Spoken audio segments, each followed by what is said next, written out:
पिछले लेक्चर में हमने similarity and right angle triangle वाला थ्योरम देखा था। इसके बाद ज्योमेट्रिक मीन का थ्योरम देखा, फिर पाइथागोरस थ्योरम देखा। अब कन्वर्स ऑफ पाइथागोरस थ्योरम। तो देखो क्या बोला है कि in a triangle if the squares of one side is equal to the sum of the squares of the remaining two sides then the triangle is a right angled triangle. Then the triangle is right angled triangle. मतलब क्या बोला है, जैसे आपको एक given triangle है कि triangle A B C, तो इसमें क्या बोला है कि गिवन, इसमें क्या है कि ए सी का square is equal to A B का स्क्वायर प्लस बी सी का स्क्वायर। ये इंफॉर्मेशन आपको गिवन है, ठीक है। टू प्रूव बोला कि किसी ट्रायंगल में अगर एक साइड का स्क्वायर बाकी दोनों साइड्स के स्क्वायर के सम के इक्वल है तो वो जो ट्रायंगल होएगा वो राइट एंगल्ड ट्रायंगल होएगा। मतलब ए बी सी कितना बोला है, 90 डिग्री प्रूफ करना है। Angle A B C is equal to 90 degree, ये हमको प्रूफ करना है। तो यहाँ पे आएगा आपका कंस्ट्रक्शन। क्या आएगा? कंस्ट्रक्शन। अब ये कंस्ट्रक्शन में हम क्या करेंगे पता है, हम एक राइट एंगल ट्रायंगल ड्रॉ करेंगे। कौन सा triangle? Right angled triangle draw करेंगे, जिसमें क्या होगा पता है, right angle triangle P Q R draw करेंगे। क्या ड्रॉ करेंगे? P Q R. तो draw triangle P Q R, angle P Q R कितना, 90 डिग्री एंड अब ये इंपॉर्टेंट है, हम क्या ड्रॉ करेंगे, एक triangle P Q R draw करेंगे जिसमें क्या होएगा, angle P Q R 90 degree होएगा एंड आपका जो पी क्यू है वो किसके इक्वल होएगा, ए बी के।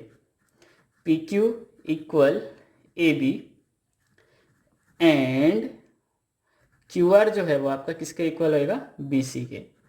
Q R is equal B C. Construction समझ में आया? हमने ट्रायंगल ए बी सी हमारा गिवन था, तो हमने एक ट्रायंगल ड्रॉ किया पी क्यू आर जो कि राइट एंगल्ड है ना, 90 डिग्री है। फिर पी क्यू किसके इक्वल है, ए बी के, और क्यू आर किसके इक्वल है, बी सी के। ये कहाँ से आ गया, कंस्ट्रक्शन से। कहाँ से आया, कंस्ट्रक्शन से, ठीक है। तो क्या आएगा अब, प्रूफ। क्या आएगा, प्रूफ। ये जो ट्रायंगल पी क्यू आर है, triangle P Q are, in triangle P Q R angle P Q R कितना डिग्री है बोलो, 90 डिग्री। कहाँ से आया ये, कंस्ट्रक्शन से। कहाँ से आया, कंस्ट्रक्शन से। तो इस क्या होएगा, अभी हमने पाइथागोरस थ्योरम पढ़ा ना कि अगर किसी ट्रायंगल में कोई एक एंगल 90 डिग्री है तो क्या होएगा, हाइपोटेनस का स्क्वायर बाकी दोनों साइड्स के स्क्वायर के सम के इक्वल होएगा। तो क्या होएगा, पी आर का square is equal to P Q का स्क्वायर प्लस क्यू आर का स्क्वायर। इसको ले लिया मैंने इक्वेशन 1। इसका रीजन क्या आएगा आपका, पाइथागोरस थ्योरम। क्या आएगा, पाइथागोरस थ्योरम, ठीक है। क्या आएगा, पाइथागोरस थ्योरम। ये इक्वेशन 1 समझ में आया। अब क्या होएगा, ये जो पी क्यू और क्यू आर है, ध्यान से देखना, यहाँ पे पी आर का square is equal to P Q का स्क्वायर प्लस क्यू आर का स्क्वायर, ये है ना, यही वाला लिखा है मैंने। अब क्या होएगा, ध्यान से सुनो, ये जो पी क्यू है, क्या मैं इसकी जगह ए बी लिख सकता हूँ? पी आर का square is equal to A B का स्क्वायर प्लस क्यू आर की जगह मैं बी सी लिख सकता हूँ, बी सी का स्क्वायर। कहाँ से आएगा ये, कंस्ट्रक्शंस। कहाँ से, कंस्ट्रक्शंस। इसको ले लिया मैंने मेरा इक्वेशन 2। इसको ले लिया इक्वेशन 2। अब आपको गिवन है, देखो कुछ गिवन है। क्या गिवन है, A C square is equal to A B square plus B C square.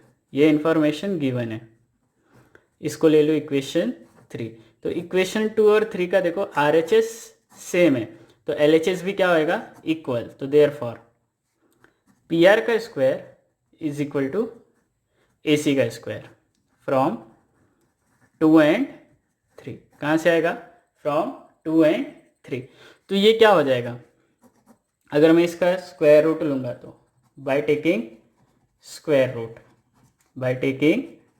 Square root क्या होएगा, पी आर इक्वल हो जाएगा किसके, ए सी के। पी आर किसके इक्वल हो गया, ए सी के।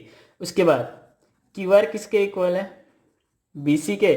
और जो आपका पी क्यू है वो किसके इक्वल है, ए बी के। ये दोनों कहाँ से आया था, कंस्ट्रक्शन से। ये दोनों कहाँ से आया था, कंस्ट्रक्शन से, है ना। क्यू आर आपका इक्वल है बी सी के और पी क्यू इक्वल है ए बी के। अब देखो ये तीनों साइड्स, दो ट्रायंगल है हमारे पास, ये दोनों ट्रायंगल्स की तीनों साइड्स क्या हैं, इक्वल हैं।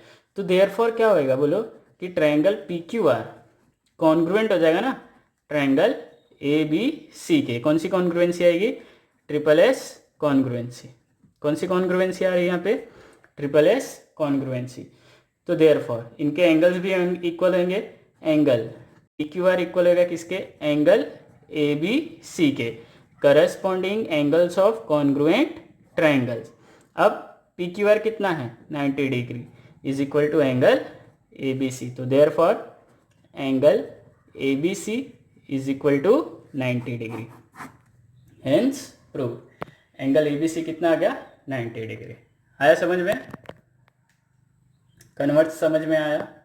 चल अब 2.1, अब 2.1 क्या बोला, question number 1, identify with reason which of the following are Pythagoras triplet. Triplet बोला है ना, तो ट्रिपलेट में हमको क्या देखना है कि जो सबसे बड़ा नंबर रहेगा उसका स्क्वायर दोनों छोटे नंबर्स के स्क्वायर के सम के इक्वल होएगा, तो वो पाइथागोरस ट्रिपलेट होएगा।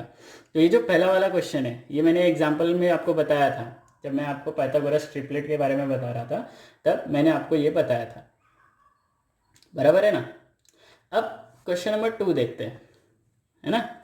सॉल्यूशन सेकंड क्वेश्चन, नंबर्स क्या है, 4 है, 9 है और 12 है। तो सबसे बड़ा नंबर कौन है, 12।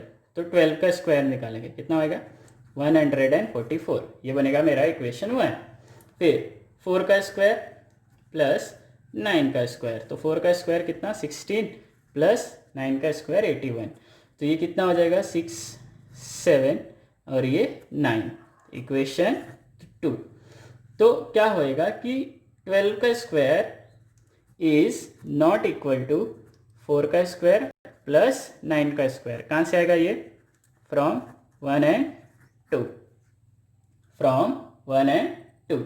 तो देयरफॉर क्या 4 9 and 12 are not Pythagoras triplet. आया समझ में। तो एक जो था वो भी मैंने बताया था आपको, यहाँ पे देखो कि पाइथागोरस ट्रिपलेट है कि नहीं। तो 5 का स्क्वायर इतना 3 4 है, तो फ्रॉम 1 एंड 2, तो ये क्या हो जाएंगे पाइथागोरस ट्रिपलेट। अब यहाँ पे हमने एक और देख लिया जिसमें ये पाइथागोरस ट्रिपलेट नहीं है। तो बाकी के जो 4 क्वेश्चन बचे वो आपके लिए होमवर्क है, ठीक है, वो आपको कंप्लीट करके मुझे भेजना रहेगा। चलो अब देखो क्वेश्चन नंबर 2।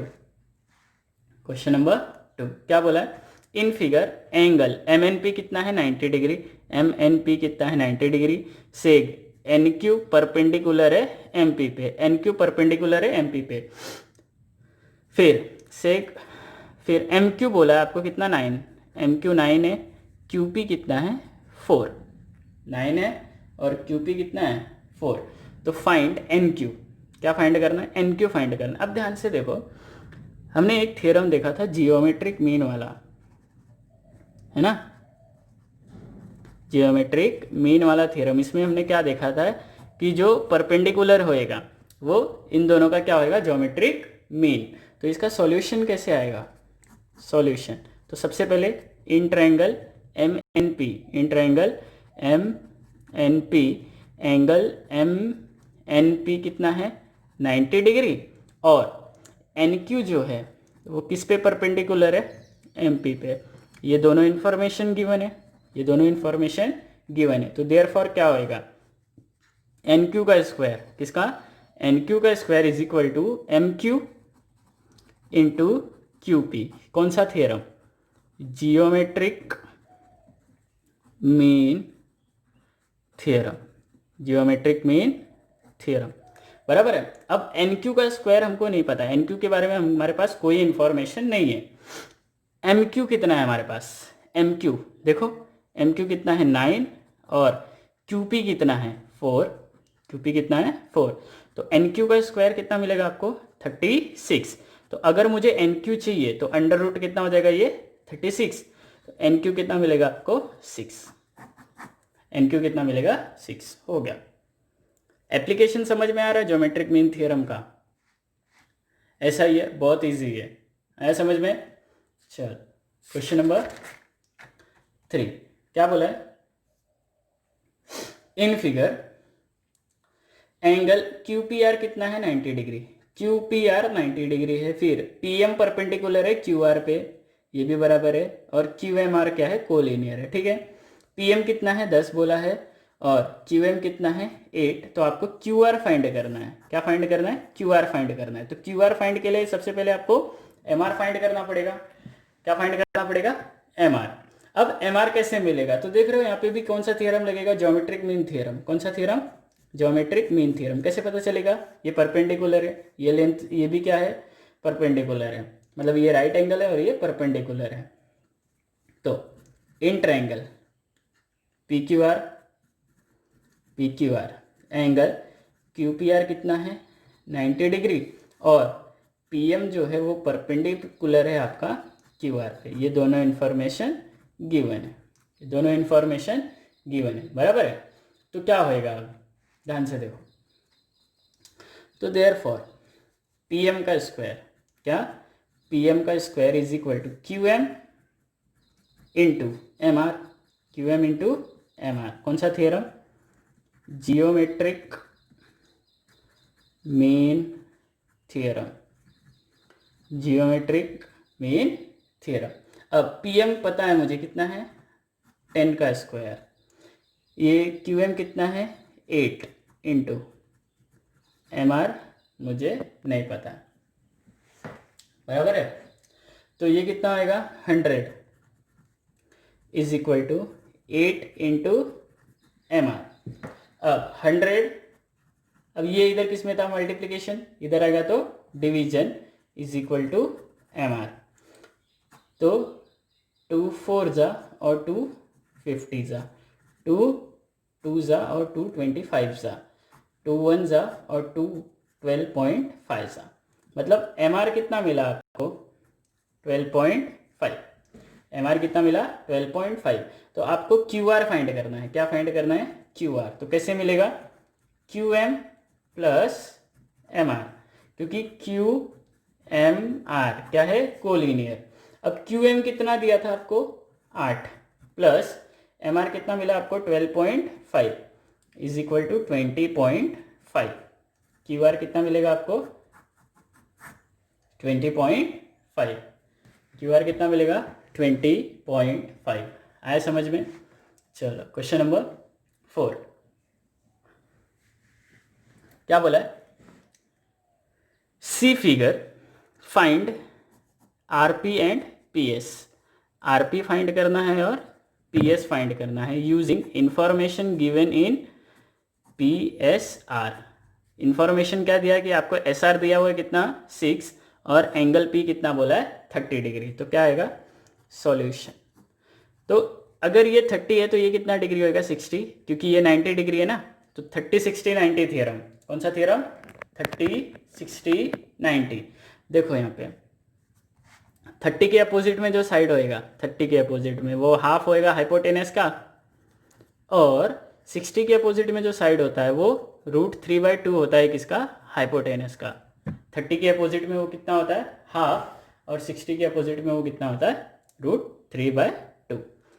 तो ध्यान से देखो in triangle PSR, in triangle PSR angle PSR 90 है और एंगल आरपीएस 30 डिग्री है। तो देयरफॉर एंगल पीआरएस कितना होएगा 60 डिग्री, रिमेनिंग एंगल है ना, क्या आएगा रिमेनिंग एंगल।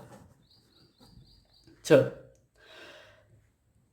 अब 30 के अपोजिट में जो साइड है 30 के अपोजिट ये एसआर है ना, S R is equal to half of किसका होएगा, हाइपोटेनस क्या होएगा यहाँ पे, पी आर, हाफ ऑफ क्या होएगा, पी आर। रीजन क्या होएगा, साइड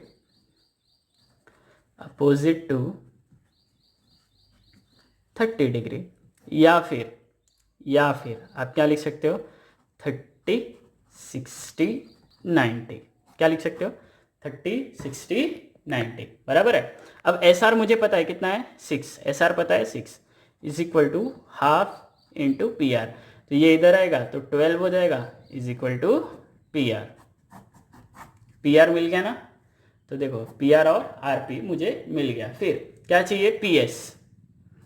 पी एस जो है ये किसके अपोजिट में है, 60 के अपोजिट में, तो √3/2 इंटू पी आर, क्या 30 60 90, 30 60 90, तो P S is equal to √3/2 into P R कितना है मेरे पास 12, तो ये कितना आ गया 6, तो P S is equal to क्या होएगा आपका 6√3, कितना आएगा 6√3।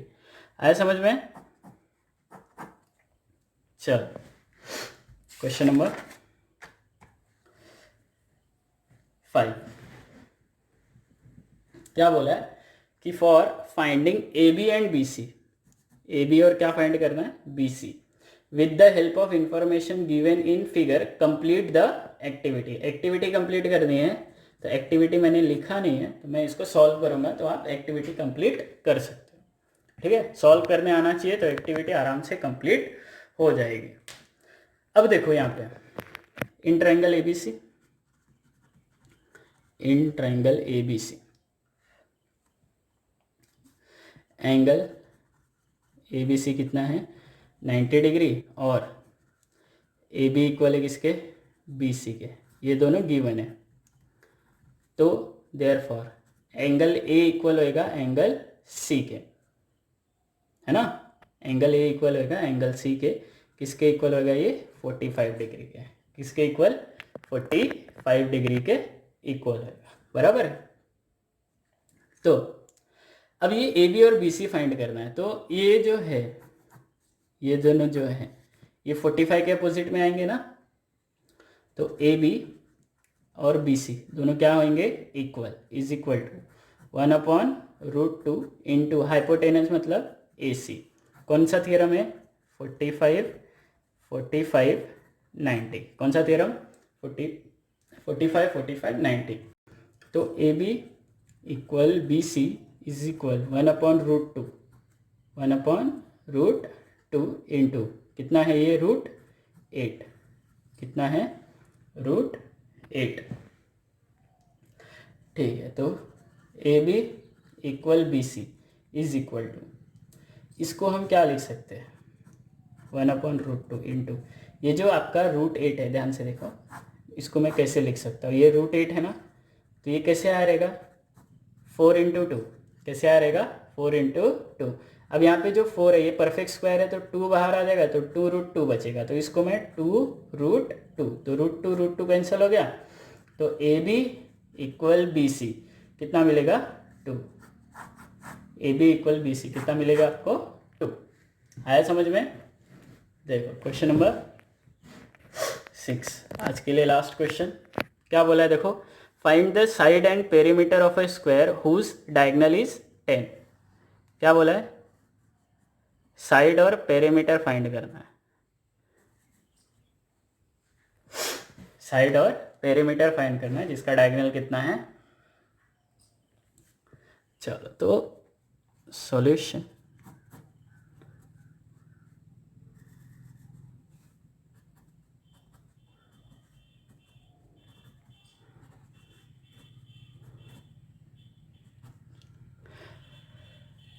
क्वाड्रिलेटरल एबीसीडी क्या है,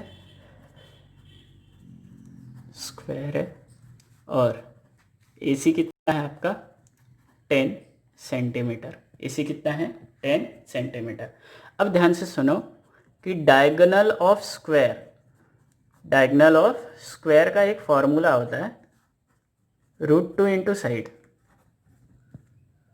क्या फॉर्मूला होएगा √2 इंटू साइड। क्या फॉर्मूला होगा? √2 इंटू साइड। चल तो देखो, तो डायगोनल ऑफ स्क्वायर अपने को AC दिया हुआ है कितना? 10 दिया हुआ है ना, AC दिया हुआ है कितना? 10। तो देयरफॉर अगर मुझे AC फाइंड करना रहेगा, AC फाइंड करना रहेगा तो क्या मिलेगा?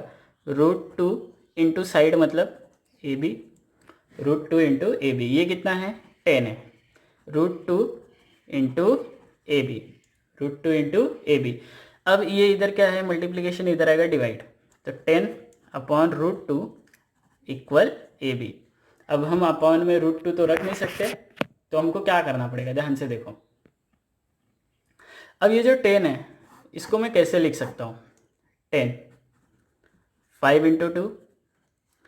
अब 5 इंटू ये जो 2 है इसको मैं √2 इंटू √2 ऐसा लिख सकता हूँ, क्योंकि √2 कितना होएगा? 2 होएगा। तो 5 into √2 upon √2 is equal to AB। तो √2 कट हो गया, तो 5 √2 इज इक्वल टू क्या मिलेगा? AB। साइड मिल गई, तो साइड ऑफ स्क्वायर कितना? 5√2। ये 5√2 हो गया। अब क्या चाहिए? Perimeter, perimeter of square.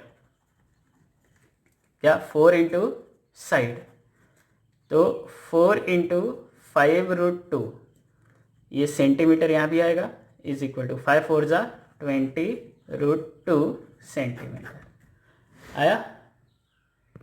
तो आज के लिए बस इतना ही, बाकी हम नेक्स्ट लेक्चर में करेंगे।